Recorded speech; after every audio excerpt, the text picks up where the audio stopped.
and welcome to the Rob Call Bottom Up Show, available on Pacifica Radio Network, Progressive Radio Network, iTunes, and Stitcher, and SoundCloud. The complete archives are available at opednews.com/podcasts. My guest for this show is Ronald Inglehart. He's the Lowenstein Professor of Political Science Emeritus at the University of Michigan. He's been the director of the World Values Survey since 1981, somewhat retired in the last couple of years. It's a global network of social scientists who have carried out representative national surveys of the publics of over 100 societies on all 6 inhabited continents, containing 90% of the world's population. It's fascinating research. It's been done for over, was it 30, 40 years? This is 40 years now. And Just hit it. yeah, and it's really generated some fascinating information. Now, he has a new book out, the Religion's Sudden Decline, What's Causing It and What Comes Next. And it's great to have you on the show. You're doing fascinating work. This is a conversation mostly about this book, but let's see where this will take us. Okay. So what were your primary goals in writing this book? Well, it is a phenomenon that is very, very important. We have, since recorded history, most societies have been shaped by a religion. The kind of religion varies a lot, but more or less throughout recorded history, societies have been shaped by some form of religion. Sometimes an ideology like Marxism, sometimes a secular type of quasi-religion like the Confucian belief system, but they've been shaped by a relatively top-down mentality, a religion. And recently, very recently, just in the last decade roughly, a little more, a dozen years, there's been a sudden decline in religiosity throughout a large and growing part of the world. And there are various reasons for this. The biggest single thing is people who live under conditions where survival is uncertain need to believe that some higher power will take care of them. They can't anticipate what lies ahead. It could be starvation throughout most of history, much of most of history. People have lived at the edge of starvation, and when things are bad, they starve to death. And this held population constant over long periods of time. Basically, starvation, disease, war, murder held the population constant. That has ended rather recently. Since the Industrial Revolution, that has changed. People have been able to produce more than enough food for survival, sometimes to the point where obesity is a major problem, not starvation. And this has changed the picture. But it's only part of the story. Well, one part of the story then is people have been dominated by a religion, their societies have been shaped by them, and they have lived a set of norms which are actually conducive to societal survival. I would say that one of the features of virtually all religions, they vary all over the map, but in all of them, religions that became major world religions, emphasized that a woman's prime function was to produce as many children as possible. This reflected the reality that for most of history, we've had very high infant mortality rates and short life expectancy. What has happened relatively recently is, and this is something that has happened not everywhere at once, it's happened in high-income societies first, and is spreading to more and more of the world. But initially, high-income societies developed very low infant mortality rates, down to as low as 3% of what they historically had. They're much, much lower infant mortality. Another thing is life expectancy has roughly doubled since the 19th century, from 40-ish to 80-ish. And this has changed the equation a lot. It's changed the equation. The reality no longer is for a society to survive under historic conditions, a woman had to produce 7 or 8 children just to replace the population in the long haul. Lots and lots of loss due to infant mortality and so on, and starvation and things like that. And that has changed. It is no longer true. In fact, under modern conditions, 2.1 children per woman is enough to replace the population. A little more than 1 for mama and 1 for daddy, but a little over 2 because some children don't survive and some are infertile. But basically, we no longer need high fertility rates in order to replace the population. This is a basic dynamic that is underestimated. Do the religions say you should have 6 or 7 children in order to replace the population? No. They inculcate this as a God-given duty.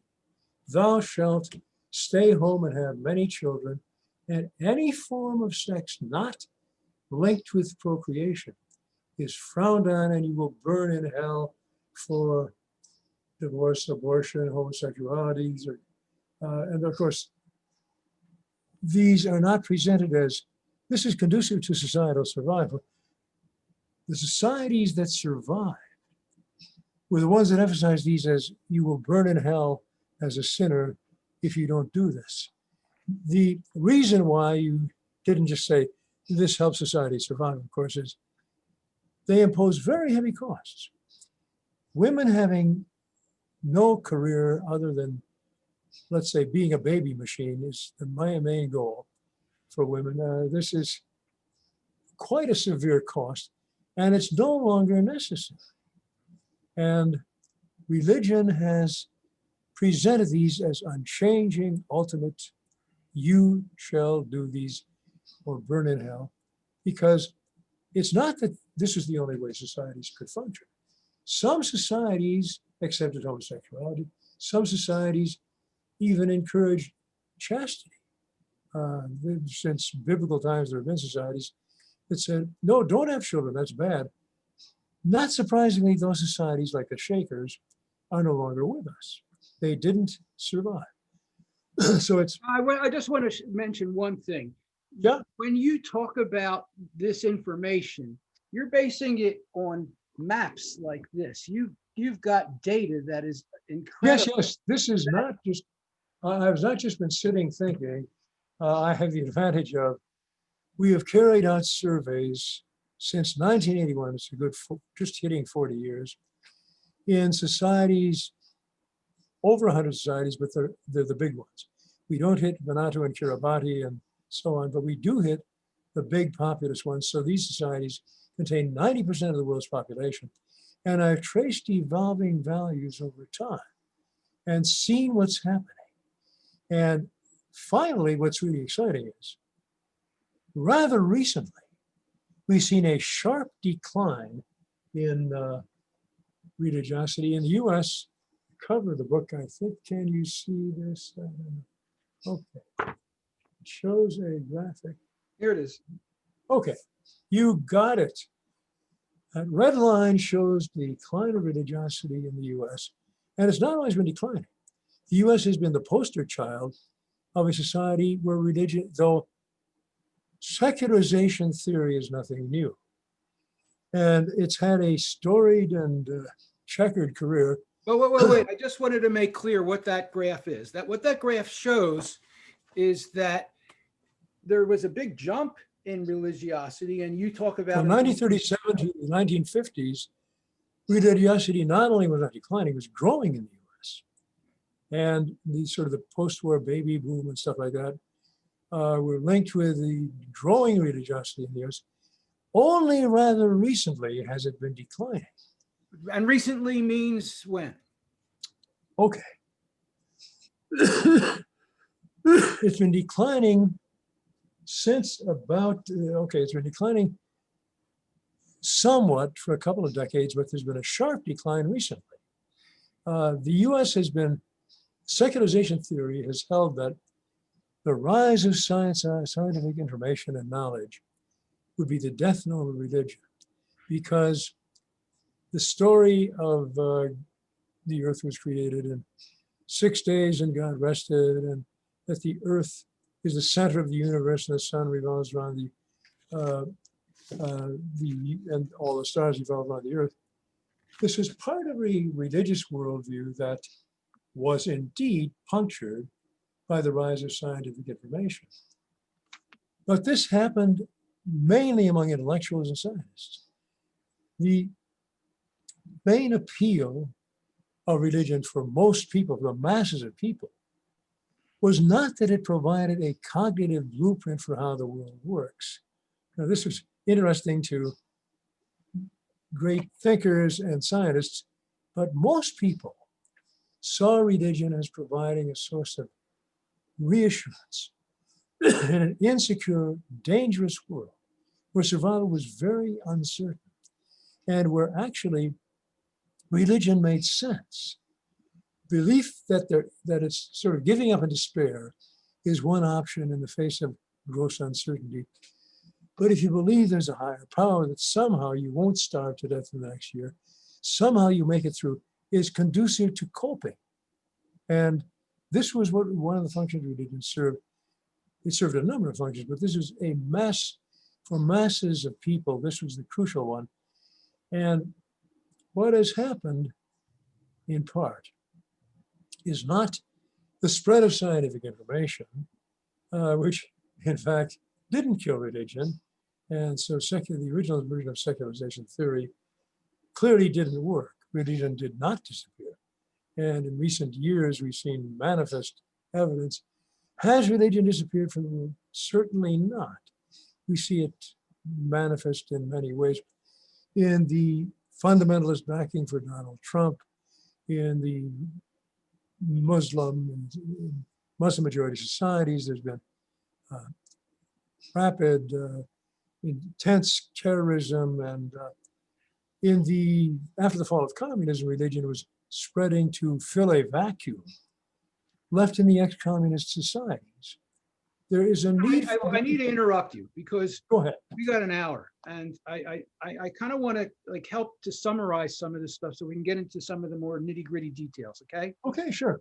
So basically, my read of your book, to summarize some of what you just said, is that for most of history, most people had a lot of religion because there was insecurity and instability, and they needed to have lots of children just to maintain the population.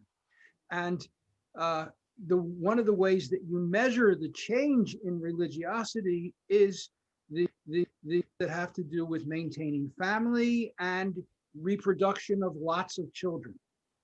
Right. We also measure religiosity directly, like, do you believe in God? How often do you attend church or religious services? And how important is religion in your life? And these indicators in high-income societies have been moving sharply downward rather recently because we reached a tipping point. We throw some numbers from the book at the listeners here.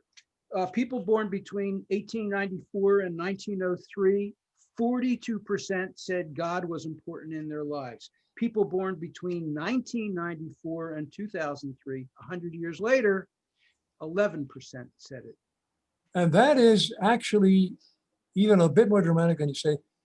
This is on a 10-point scale, and the 43% saying God was very important, or those choosing the extreme point on the 10-point scale.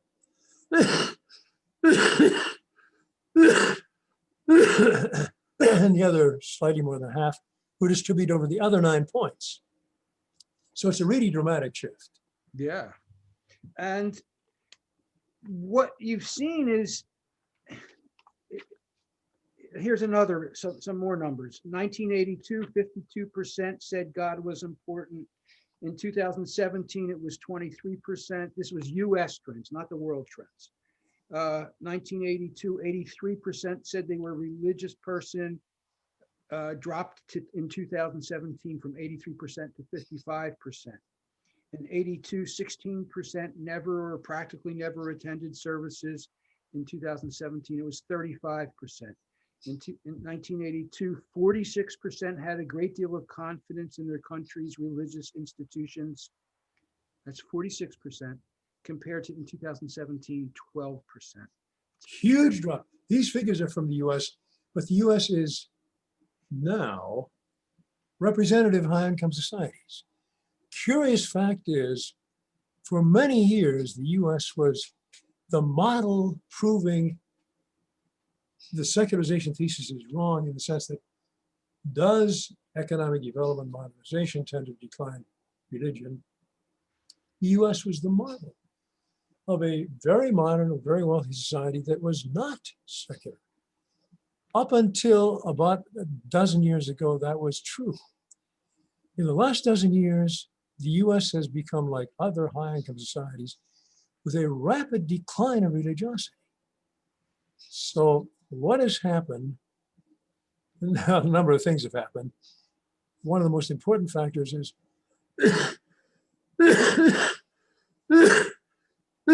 there's been a tipping point. Our scales measure degrees of religiosity, and it varies, of course, from country to country. But practically all high-income societies have shown a sharp decline lately in the last dozen years or so. One big reason being because they have reached a tipping point where majority opinion has shifted from emphasizing traditional sexist, high fertility norms, high religiosity, to the opposite pole. In other words, until recently, a decent, respectable person conforming to prevailing norms would go along with the God wants you to have a lot of children, homosexuality is a crime, sin, etc. Women should stay home and work. Pardon me? Women should stay home and work. Yeah, should stay home in the house and work in the house. They should not run around and have careers and God knows what they'll get up to. And I know one question that you asked that's interesting is if there's a shortage of jobs, should men get them first? yes, The yes. more religious the country or society, the more they're likely to say, yes, men should get it. If you go to the least, Big differences linked with modernization.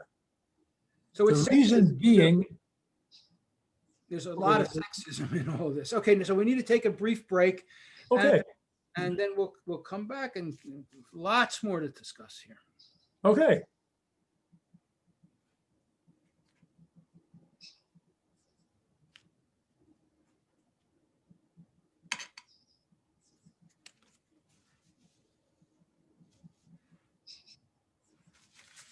And my guest for the show is Ronald Inglehart. He is the founder and director of the World Values Survey, a global network of social scientists who have carried out representative national surveys of the publics of over 100 societies on all 6 inhabited continents, containing 90% of the world's population. He's the Lowenstein Professor of Political Science, emeritus at the University of Michigan, and he's got a new book out, The Religion's Sudden Decline, What's Causing It and What Comes Next. So you say there's a tipping point. What does that mean, there's a tipping point? Well, opinion is spread over a scale from intense religiosity, gender inequality, sexism, forbidding any kind of sexual behavior not linked with procreation, so gay bashing among others. And these were the normal, respectable norms that dominated society for most of history. Recently, there's been a long-term shift toward declining religiosity, declining sexism, etc. And it's been an intergenerational shift. People don't give up the norms they're taught in their formative years and their pre-adult years. They tend to hold on to them throughout their adult years. So there's been a big difference with older people being much more likely to maintain the traditional norms than the younger people. But there's been this gradual generational shift away from the classic norms. Sorry. And recently, we reached a tipping point where majority opinion in high-income societies over recent years has shifted from supporting the classic norms to opposing them, so that especially among the younger, better educated segments of society, if you are a gay basher and a sexist and think women should stay home and have kids and not have careers, you really look like a redneck, like a out-of-touch buffoon. Now, what's interesting is your study, your world values survey shows that there are certain countries where a much bigger portion of the country, of the society, are going to look like those buffoons. They're going Yes, to look like women bashing buffoons. And so you've they got, don't look like that in those societies, because in those societies, majority opinion supports those norms. So this is not happening everywhere at once. The world is changing. It's going on a trajectory toward declining religiosity, but these norms don't change overnight. They change first, gradually through generational replacement, as younger, less sexist, intensely religious cohorts replace older ones. And there's the gradual shift, and this gradual shift then hits a tipping point where majority opinion no longer supports the old norms, but actually opposes them, bringing rapid change. So now, you get, in your book, you're talking about the stats, you're talking about the patterns, but one thing that I'm tying this together with is politics. And yeah, there's an incredible connection between the implications of your findings and politics. I mean, what you're basically saying in the book is if a country starts doing well economically and people become, they're not struggling as much, they've got more income, if they have the ability to have choices sexually, they're going to drop religion big time. They're going to be a lot less interested in it. They may become totally non-religious. They're going to stop going to church. They're not going to respect the church elders. They're not going to look at patriarchy the way that religious people do. These are huge changes. there are And huge changes, but not overnight. Largely, it's intergenerational population replacement, which is slow. That is slow, but stopping intergenerational population replacement is not easy. The process has been working slowly for decades, and then recently we've hit a tipping point where majority opinion has shifted from supporting the old norms to opposing them. And this means that conformity and social desirability shifts its polarity, and you get a sudden shift after a long gradual shift built on population replacement. Furthermore, this is linked with how secure the society is. It's also linked with politics, as you say, in a huge way.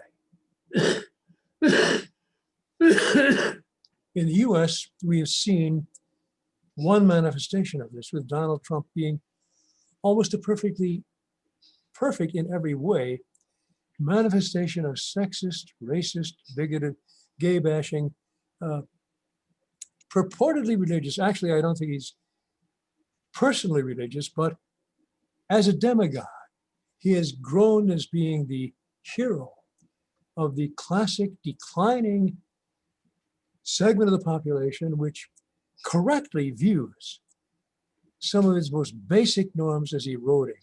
This is not an illusion. it's not, it's when you say eroding, that's an active process. And the Yes, erosion is being caused by sexual freedom, by birth control, by abortion access, by a state that helps people to survive. I mean, we've got 40 million people who are getting some kind of federal support. And if you go to the Nordic countries, which you spend a lot of time discussing, they're supporting people even more. So Yeah. you look at politics, and you've got the right saying, we don't believe in the welfare state. We don't believe in supporting people. We don't believe in sexual freedom. We don't believe in birth control even. What they're really doing is fighting for their religious lives. Yes. This is not an illusion. What's happening is this basic cultural change has suddenly gone into high gear in the US and other high-income societies, Sweden, Germany, Australia, Canada, Japan. This is something that is hitting, and it causes great anxiety.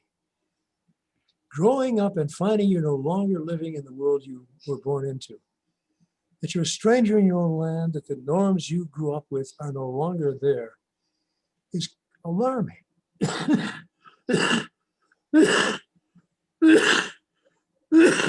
A lot of the support for Trump and for the alternative for Germany or the National Front in France, et cetera, for Brexit in Britain, is linked with this feeling of anxiety, genuine stress, linked with rapid cultural change.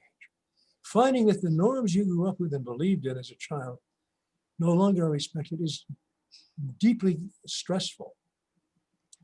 This provides an opportunity for a demagogue, and demagogues appear and latch onto it.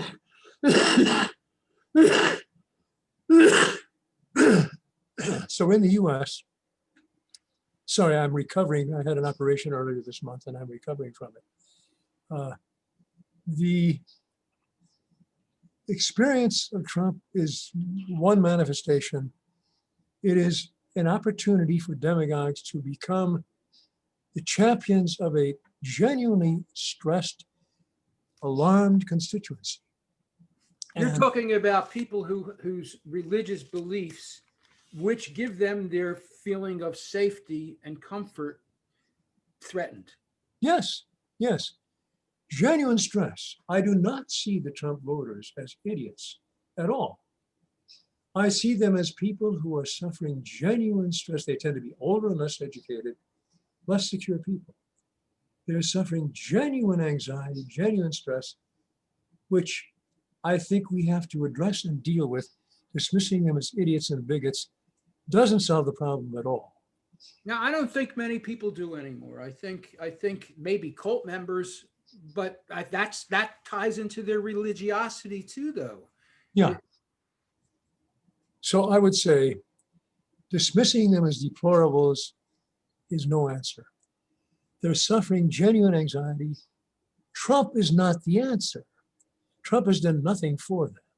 He has played on their anxieties. He is a gifted demagogue. One reason he's a gifted demagogue is he lives in his own reality. I mean, he's literally out of touch with reality.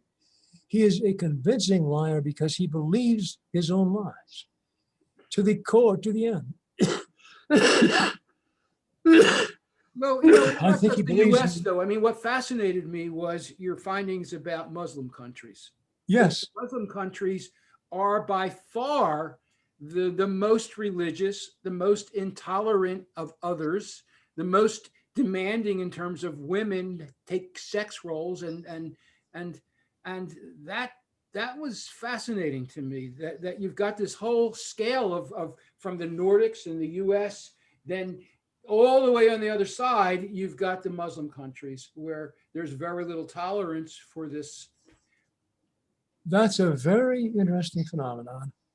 These are societies that have changed very little. One reason being they have the oil-rich ones, the ones with natural gas and oil, have an alternative route to modernization's fruits without really modernizing. The mainstream has been urbanization, industrialization, rising education, mobilization of the population. Eventually you get a much more active, informed citizenry and a much more secure one. These countries are countries where, though you have lots of wealth, so the elites can have excellent medical care, luxurious lifestyles, they can have airplanes, they can have military equipment without really modernizing. The wealth is, on a per capita basis, it looks like they're rich, but the wealth is controlled by a tiny elite. It's like a medieval elite has had an option of staying in power and paying off their supporters without modernizing. And so this has set an example. Not all in Muslim majority countries are oil rich, but it has given a basis of support for a fundamentalist reaction where modernization is alarming. Cultural change is alarming. They don't need to go through this trauma. They can say, sticking God to God's will, as we are doing in Saudi Arabia and other oil-rich countries, is an alternative route. We don't need to have the painful process of modernization. So I think that oil has been a mixed blessing to them. Their elites have profited greatly. The country has not, it's just beginning. Those countries are beginning, but they're very early stages of this cultural modernization. So so it makes me wonder about a country like India, where you've got two main religions. You've got the Hindus and you've got the Muslims, and they're in conflict now. Right. Are there differences between those two groups, and have you measured that at all? Actually, they are both pretty religious. It's not that one is religious and the other isn't.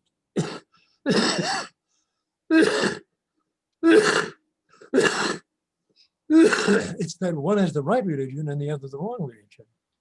And of course, who is right and who is wrong, they disagree on. Okay. This is an example. India actually has not been growing more secular in recent years because in recent years, it's been governed by a Hindu nationalist party that is persecuting Muslims, other minorities too, but especially targeting Muslims as not real Indians. Real Indians are Hindu. And of course, the Muslims don't agree with this, and it's inflamed religiosity on both sides. So it's not an inevitable process. If you have an intense Hindu nationalist party in power, bashing the Muslims and just to a lesser extent other religions, you can inflame religiosity. It's not a simple process. You know, I've years ago, maybe 12, 13 years ago, I wrote something. I took Isaac Asimov's Rules of Robotics. I was inspired by that, and I came up with Rules of Religion. Oh, interesting. I love Isaac Asimov. My rules of religion, the first rule of religion is no religion deserves respect that does not respect other religions. Okay, good for you. Is that the normal rule of religiosity, or do most religions have pretty much the opposite view? We're the only right one. I think that most religions have a continuum where some people respect others and some sects or segments don't, have no tolerance at all for others. Yeah, there is a continuum. But we live in a world with all different kinds of people, and I think that for everybody to have tolerance for each other, you got to be able to get to that place. So even if you're going to have religion, I think you need that. And my second rule is if you have rules in your religion, you have no right to expect other people to follow your religion's rules. And the third one is if you're in a religion that has rules, then they have a right to expect you to respect them. Mm-hmm. My three rules of Rob's robotics religion. Great idea. That's a very nice analysis. I would say that varies across the world.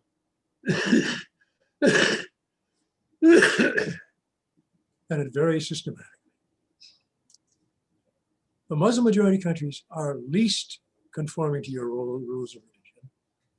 The Nordic countries most. There has been traditionally high tolerance of diversity in the Nordic countries because they have been the most secure societies in the world, with advanced welfare states. No one starves. Access to education and medical care is universal. There are societies where there's great social solidarity. Now there's been disruption, but for most of their history, these have been highly secure societies in which religion has been traditional religion has been very weak, but they have evolved their own version of morality, which is actually strong. One of the bugaboos is that if religion collapses, we'll have nihilism, chaos, murder, and corruption. And no morality. And no morality. Right. In fact, and again, this is based on empirical measures, the Nordic countries have very low traditional religiosity. On a typical Saturday or Sunday, 6% of the Swedes attend church or some religious service. Very low religiosity and declining over time. So that Sweden was the first country to cross this threshold of majority opinion, no longer supporting the classic norms of religiosity, sexism, gay bashing, etc., to being tolerant of all these things. The Netherlands was high on the progression too, and was one of the earliest countries to cross this trajectory. And interestingly enough, though they have less adherence to formal religiosity, they are much more tolerant and much more accepting of gender equality, for example, than most other societies. They have strong norms that it used to be harassment of women at the workplace was sort of, that's how things are. It's one of the privileges of being a boss. This is very much not accepted in the Nordic countries. And in fact, if we go by to what extent is corruption widespread in high religious countries, we find there's a strong negative correlation. Corruption is much lower in the Nordic countries than in the most religious countries. Murder rates are 1/10 as high in the Nordic countries as in the most intensely religious countries. It is not that these countries have had a collapse of morality, but that they have a different basis of morality. I don't think that religion causes high murder rates or corruption. Now, this is where you get into the tipping point, because, the US is supposedly one of the less religious countries now, but it's got this core of 25, 30% of these extreme evangelical Christians and Orthodox. Which country?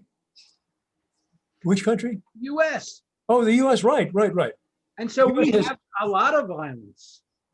We do. The US has only very recently gone through this tipping point. Until relatively recently, the US was indeed a rich country that was highly religious. Explaining why the US was a distinctive case is a story in itself. I was going to say it clearly was the poster child for a rich but religious country. That's no longer true. Religion has been eroding in the US and suddenly, rather recently, eroding rapidly, so that the Trump constituency has been all the more alarmed, and under conditions of insecurity, which COVID has been conducive to, but actually high rising income inequality has been a feature conducive to insecurity. It's been undermining secure jobs, safe, secure jobs are getting rarer and rarer. But from your theory, it's good for religion then. Yes, yes, it is. In the short term, insecurity is conducive to religion. Okay, so we need to take another break, and then we're going to come back and I'm going to talk a little bit about authoritarianism with you. And you told me you had some ideas about why some cultures are top down, some are bottom up. Okay. Okay.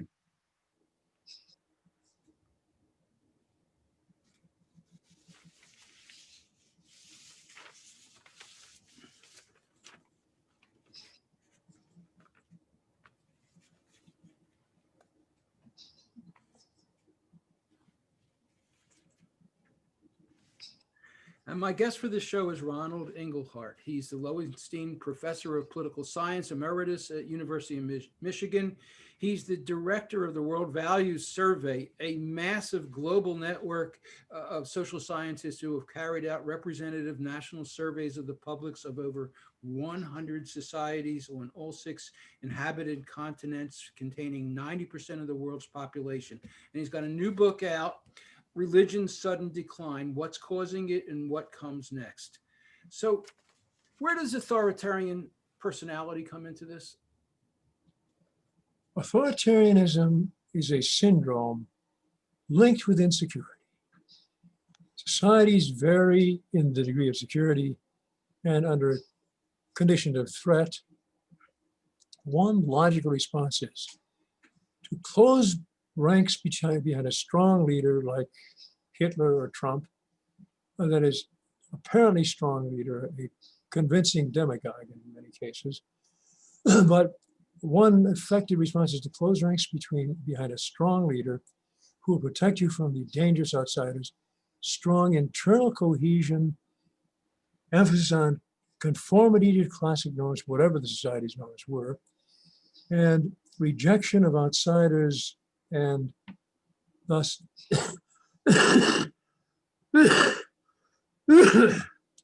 conformism to internal norms, solidarity inside, hostility toward the outside, xenophobia. This is a syndrome that has been studied repeatedly. The classic study of the authoritarian personality was an effort to explain the rise of fascism in the 1930s, linked with the stunning increase of insecurity with the collapse of the world economy in the Great Depression. In 1928, Hitler was leader of a lunatic fringe party that got a tiny percentage of the vote. In 1932, the Nazis became the biggest party in the Reichstag and eventually took over government. This is one example of insecurity fanning authoritarianism. So when you look at a Trump supporter, you've got somebody whose jobs were taken away by globalization. You've got somebody whose church is shrinking in size, and or if they're Catholic, they've got the threat of the bad reputation, which you mentioned in your book about the priests who were sexually molesting children. And then you put this together, you've got an authoritarian situation here. You've got the instability, the insecurity, and you got Trump to be the big strong man to give them the answers. Yeah, exactly. Classic fit. And we see very similar patterns in the Alternative for Germany, the National Front in France, the support for Brexit, for Britain leaving the European Union. In all of these cases, insecurity was linked with authoritarianism. The classic authoritarian personality study was largely discredited in terms of its theory, which was a sort of Freudian theory, and had a very inept measurement of authoritarianism, but actually the phenomenon that it recognized was accurate. They was perceiving a genuine phenomenon, which is better studied now. We've devised much better ways of measuring and analyzing it. And I'd say the basic authoritarian reflex is one in which some individuals who've been insecure throughout their formative years are more likely to be authoritarian, but under conditions of insecurity, the immediate context can exacerbate it with a authoritarian reflex, making everyone more authoritarian.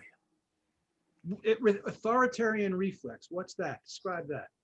A tendency to close ranks behind a strong leader and being xenophobic, gay bashing, sexist, adhering to whatever the classic norms are. Okay.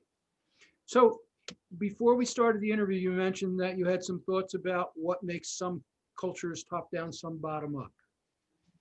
Basically, the less secure the society is, the more authoritarian it tends to be, the more top down. This varies historically. In the long run, some societies have a deep historic tendency to be more top down, more authoritarian, initially because they were prone to disease, they were vulnerable to disease. And there have been analyses of those societies that are tight, that is, emphasize strong authoritarian norms, versus societies that are less authoritarian. And there's a strong correlation between the historical heritage of vulnerability to disease. This was historically very important. Disease once was something we couldn't control. You could only pray for God to save you from it.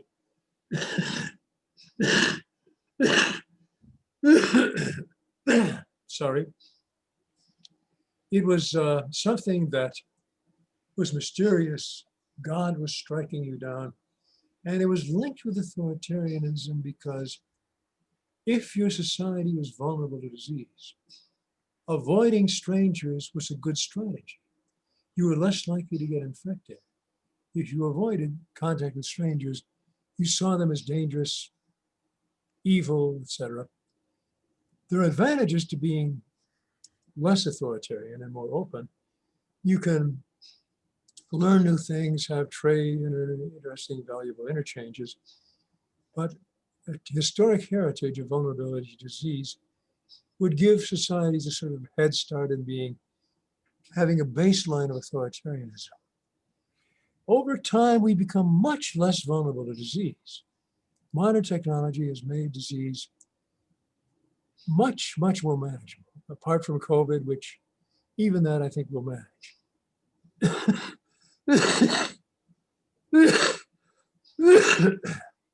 But technology makes us less vulnerable to geographic factors and vulnerability to disease.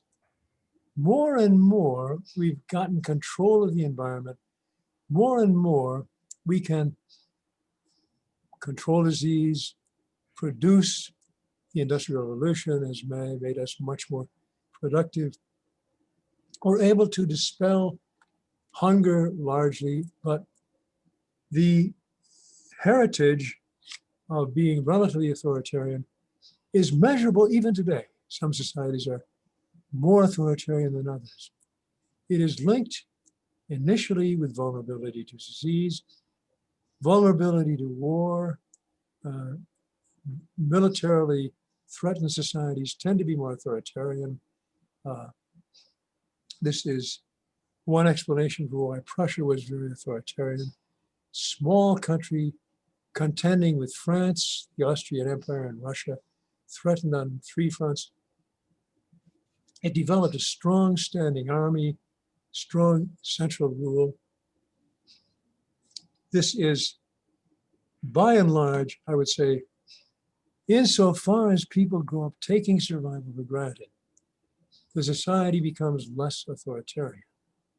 But this varies historically and across the world. Some societies are much more secure than others. So, okay.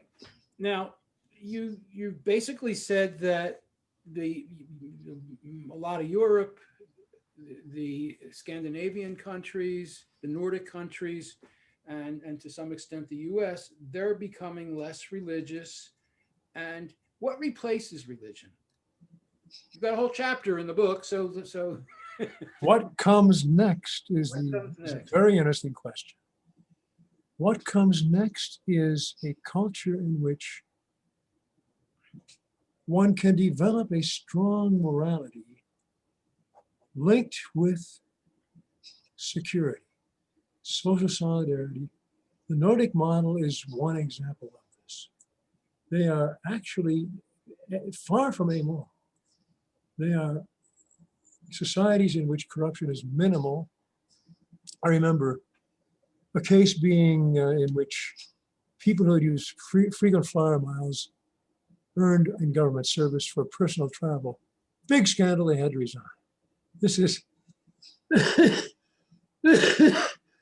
this is something that in the US would not cause you to resign office. And of course, in other countries would not even be noticed. I think there are two routes to morality. One is having people grow up in a society that is secure and well governed. There's a sense that you are safe in trusting others. There's high interpersonal trust, low corruption, and low xenophobia in the Nordic countries, linked with a condition of general security, so that empirically, such objective measures of corruption as the Transparency International measures of corruption are lowest in the Nordic countries, and murder rates are much lower in the Nordic countries, not because they say they are afraid God is watching, but because the sense of desperation linked with murder, that often is conducive to murder, is very low there.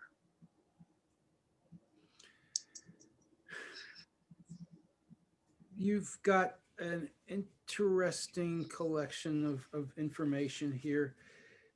What do you see happening next in the United States? Where are we going? What happens with those intensely religious people who are feeling threatened? I mean, if you look at the social media of the Trump supporters who went to the Capitol, their answer is kill the people who don't believe in God. Yeah, Kill them. this is an extreme minority, and that's been with us throughout history. Readiness to kill people who don't believe in God goes throughout history. This is a minority in the US. I would say it is a significant minority because the US has been led by a person who is propagating a demonstrable lie that the election was stolen. He continues to claim that today, having left office. I think this is a case of desperate people who are desperate for very understandable reasons. I think one of the things that is underestimated about the knowledge society is it's inherently winner takes all. Knowledge societies are great. There's one prize at the top, but you have Amazon at the top with Jeff Bezos, the richest guy in the world, hugely wealthy. You have retail dying all over America. This is in the nature. It is not that Jeff Bezos is an evil person. It is because he has the good luck to be at the top of the feeding chain in a winner takes all society. You have Google, Facebook, a number of things like Amazon, in a society where inherently there's one product at the top that dominates the world. And that's really like the old cultures where there was a king who got his power from God. Yeah. In a sense, these mega platforms that you're talking about have emerged from this technological knowledge explosion to be something that really is nothing new at all. It's just No, power. actually, there's been a interesting evolution. Hunting and gathering societies are inherently egalitarian. You can own only as much as you can carry with you. And one person is pretty much equal to another. What happened historically was, with the invention of agriculture, big agricultural empires grew up in which the mass of the population were illiterate peasants who were scattered across the countryside, could not effectively coordinate their activities, and you had a literate elite, or an elite with some illiterate clerical or Mandarin class serving them, controlling vast empires where the vast majority of the population were illiterate peasants scattered over the countryside with no power. These were utterly top-down societies. And you talk in the book about how it's agriculture led to this first collection of religions that had this kind of top-down patriarchal. Yes, hunting and gathering societies generally thought that the woods and the streams had spirits, and they did not have a patriarchal God ruling top down. This religion emerged along with agriculture. The idea that it's been eternal is actually less than 1% of human history. Let's say the existence of physiologically modern humans. The notion that Jehovah has been dictating the rules eternally is, in long historical perspective, almost ridiculously inaccurate. It's a fairly recent phenomenon linked with the relatively recent emergence of agriculture. We need to wrap now. We're coming to the end of the interview. So if you've got some final thoughts, we need to put them together now. Okay. What happened to make societies less top-down originally was growing distribution of power. Modernization, industrialization, urbanization, mass literacy, labor unions, workers-oriented political parties, some of them Marxist, some of them not, but the masses, the industrial masses, became mobilized politically and brought about changes where, when they controlled government, they brought about the welfare state in Europe, in the Nordic countries, the New Deal in the US, all of which redistributed income. We have a badly understood joker working against that trend now. Not anymore, not after today. We hope. We hope, yeah. Yeah, so we hope. We need to wrap. You know, one of the things that I want to thank you for is that you've really helped me to see just how significant religion plays a part in social support systems, in sexual freedom, and how all of those things that those on the left think of as good things, the people on the right who are basing their politics primarily on religion, they see them as antithetical and major threats to the future existence of their religion. And fundamentally evil. Yeah, fundamentally evil. It's a genuine alarm. This is not a laughable situation. It's not just we sort of read them a few lines and then they'll realize oh, I've been mistaken. It's deep-rooted. Yeah. And we've got to wrap. My guest for this show has been Ronald Inglehart. He has a new book out, Religion's Sudden Decline, What's Causing It and What Comes Next. It's based on an incredible group of surveys done all over the world, representing 90% of the world's population. Thanks so much for being on the show. Nice talking with you, Rob. It's been a pleasure.